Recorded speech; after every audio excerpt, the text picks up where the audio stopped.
Ils ne savent pas ce qu'ils font. Amen. Amen. Amen. Il y a peu de temps d'ici, mon frère, ma soeur, dans un village, dont je vais taire le nom, toute la population de ce village s'était réunie à l'église. C'était un après-midi.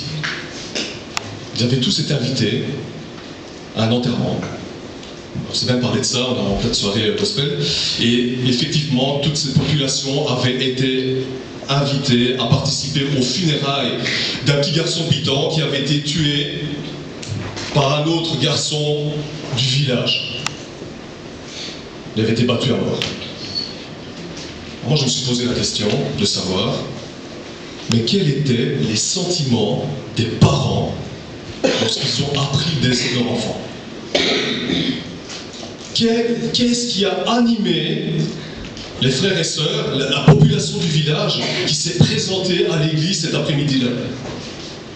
Quelles ont été les phrases qui ont été dites? Quelles ont été les prières qui ont rempli l'église ce jour-là? Que va devenir ce jeune qui finalement est devenu un assassin? Quel va être son avenir? Alors je me suis posé diverses questions et je me suis dit, mais si jamais c'était arrivé à l'un de mes enfants? Alors je me suis dit, si c'était arrivé à l'un de mes enfants, je pense sincèrement que je n'aurais voulu que personne ne me parle de pardon.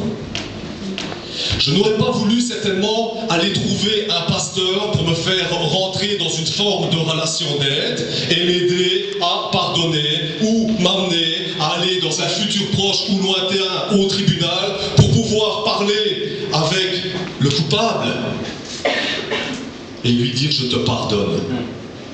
Je ne les aurais pas écoutés.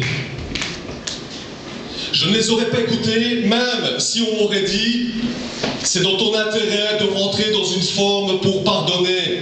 C'est dans notre intérêt de commencer dans une démarche qui va te permettre de t'alléger d'un poids, et notamment ce refus de pardonner. Je ne les aurais pas écoutés. Je ne les aurais pas écoutés, mon frère, ma soeur. Du moins tant que j'entendrai la voix du sang de mon enfant montant de la terre. Je viens de citer un verset biblique qui est en Genèse 4:10. Lorsque Dieu s'adresse à Caïn, il lui dit: qu'as-tu fait, Caïn? J'entends le sang de ton frère Abel que tu as assassiné monter de la terre.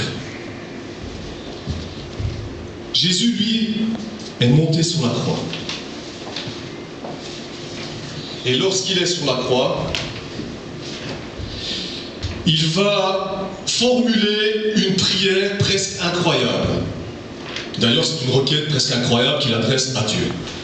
Et il va lui dire notamment: Père, pardonne-leur car ils ne savent pas ce qu'ils font. Jésus est en train de prier. Alors Jésus ne prie pas pour ceux et celles qui oublient de payer la dîme chaque dimanche. Jésus ne prie pas non plus pour ceux et celles qui ne viennent pas régulièrement à l'église. Jésus ne prie pas non plus pour ceux et celles qui vont dans quelques instants venir au pied de sa croix pour venir l'insulter, le traiter de voleur, le traiter d'arnaqueur, le traiter d'usurpateur, le traiter de menteur. Jésus ne prie pas pour eux. Jésus prie pour ceux et celles qui vont le tuer. Jésus prie pour ceux et celles qui l'ont aidé à porter notamment les poutres qui vont former sa croix, qui vont être montées sur cette colline, là où il va être attaché. Jésus prie pour eux.